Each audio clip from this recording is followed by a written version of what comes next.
The Department of Labor proposes revisions to modernize H-2A rules, which could mean large differences in pay rates for farmers and ranchers across the U.S.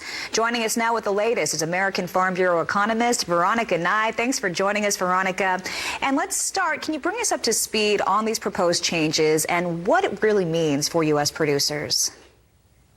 Sure. So the Department of Labor has a new rule out that they're seeking comments on, and I'll mention that closes in 12 days. But currently, under the H-2A program, if you're hiring H-2A workers, every worker, irrespective of the work that they do on your operation, get paid the same rate.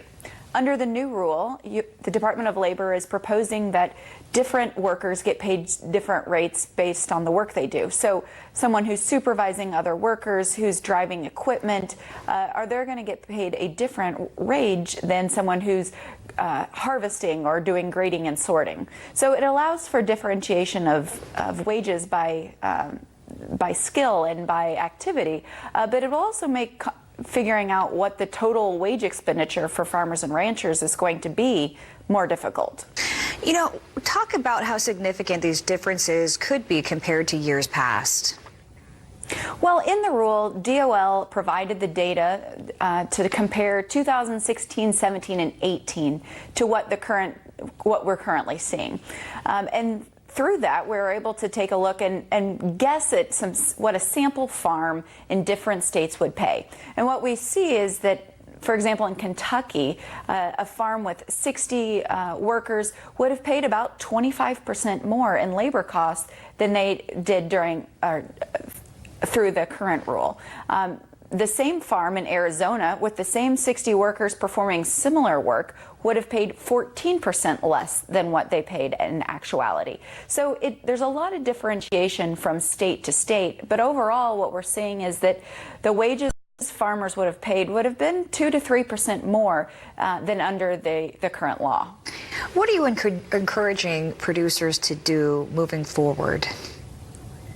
Well, because it's so different from operation to operation, depending on what kind of work is being performed on your farm, we really encourage farmers to take a look at the rule and to try to figure out what they think, based on the wages that DOL has included in the rule, what they think their expenditure for workers through the H-2A program would be, and compare that to their actual costs from the last several years.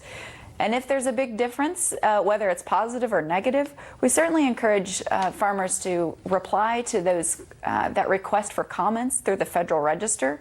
You can go through the Farm Bureau website to help supply those comments, but to really make sure that DOL and USDA understand what the changes might mean on your operation. Okay, I see you've got those USMCA earrings on for today. You were actually at that rally held at the National Mall. What was the crowd like? Oh, it was a great crowd, lots of energy. You know, there were lots of lawmakers there offering support, which really energized the crowd. So it was a good hot day in Washington, and after an hour, if it wasn't such an exciting, important issue, you would have expected the crowd to have dwindled. But man, everybody hung in there, because we all know what a big deal USMCA is for U.S. farmers and ranchers, and happy to support the agreement in whatever ways we can, whether it be apparel or, you know, calling your lawmakers. Thank you so much for spending some time with us. We're going to have more on that rally in just a moment. AFBF economist Veronica Nigh.